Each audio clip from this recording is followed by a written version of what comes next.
ମାଗଣା ବିଜୁଳିକୁ ନେଇ ସରକାରଙ୍କ ବଡ଼ ଅପଡେଟ୍। ସରକାର ଆଣିଲେ ଆଉ ଏକ ଯୋଜନା ଯେଉଁଥିରେ ଲୋକମାନଙ୍କୁ ମିଳିବ ମାଗଣା ବିଜୁଳି। ତେବେ କଣ ଆସିଛି ଅପଡେଟ୍ ଆଉ କି ଯୋଜନା ଆଣିଛନ୍ତି ସରକାର, କାହାକୁ ମିଳିବ ମାଗଣା ବିଜୁଳି ଆଉ କାହାକୁ ମିଳିବନି ଆଉ କେମିତି କରିବେ ଆବେଦନ, ମୁଁ ଏଇ ଭିଡିଓରେ ଆପଣମାନଙ୍କୁ କହିବାକୁ ଯାଉଛି। ସେଥିପାଇଁ ଆପଣମାନଙ୍କୁ ଅନୁରୋଧ ଭିଡିଓକୁ ଶେଷ ପର୍ଯ୍ୟନ୍ତ ନିଶ୍ଚୟ ଦେଖନ୍ତୁ। ସରକାରଙ୍କ ଦ୍ୱାରା ଲାଗୁ ହେଲା ନୂଆ ଯୋଜନା। ଏହି ଯୋଜନା ଅନୁସାରେ ସାଧାରଣ ଲୋକମାନେ ପାଇପାରିବେ ମାଗଣା ବିଜୁଳି। ମାଗଣା ବିଜୁଳି ସହିତ ସରକାରଙ୍କ ଦ୍ୱାରା ବାର୍ଷିକ ସବସିଡି ମଧ୍ୟ ପ୍ରଦାନ କରାଯିବ। ତେବେ ଯୋଜନାଟିର ନାମ ହେଉଛି ପିଏମ୍ ସୂର୍ଯ୍ୟଘର ଯୋଜନା। ଏହି ଯୋଜନାର ମୂଳ ଲକ୍ଷ୍ୟ ହେଉଛି ଲୋକମାନଙ୍କ ନିକଟରେ ମାଗଣା ବିଜୁଳି ପହଞ୍ଚାଇବା।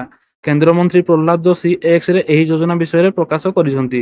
କେନ୍ଦ୍ରମନ୍ତ୍ରୀଙ୍କ କହିବା ଅନୁଯାୟୀ ଏହି ଯୋଜନା ପାଇଁ ମୋଟ ৭୫,021 କୋଟି ଟଙ୍କାର ବଜେଟ୍ ରହିଛି। ବିଜୁଳି ପ୍ରଦାନ କରୁଥିବା ଡିସ୍କମ୍ କମ୍ପାନୀକୁ ମଧ୍ୟ ଏଥିନିମନ୍ତେ 4,950 କୋଟି ଟଙ୍କା ଦିଆଯାଇଛି। ଏହି ଯୋଜନା ଅନୁସାରେ ପ୍ରତି ଘରେ ଘରେ ଲୋକେ ନିଜ ଛାତ ଉପରେ ସୋଲାର ପ୍ୟାନେଲ ଲଗାଇ ଏହି ଯୋଜନାର ଲାଭ ଉଠାଇ ପାରିବେ। ଏହି ଯୋଜନାର ଲକ୍ଷ୍ୟ ହେଉଛି ଲୋକଙ୍କୁ ପ୍ରତି ମାସରେ 300 ୟୁନିଟ୍ ପର୍ଯ୍ୟନ୍ତ ମାଗଣା ବିଜୁଳି ପ୍ରଦାନ କରିବା। ତେବେ ଆଉ ଏକ ଗୁରୁତ୍ୱପୂର୍ଣ୍ଣ କଥା ହେଉଛି ସରକାର ଏହା ସହିତ ଲୋକଙ୍କୁ ବାର୍ଷିକ 78,000 ସବସିଡି ମଧ୍ୟ ପ୍ରଦାନ କରିବେ। ଆପଣ ମଧ୍ୟ ନିଜକୁ ଏହି ଯୋଜନାରେ ସାମିଲ କରିପାରିବେ।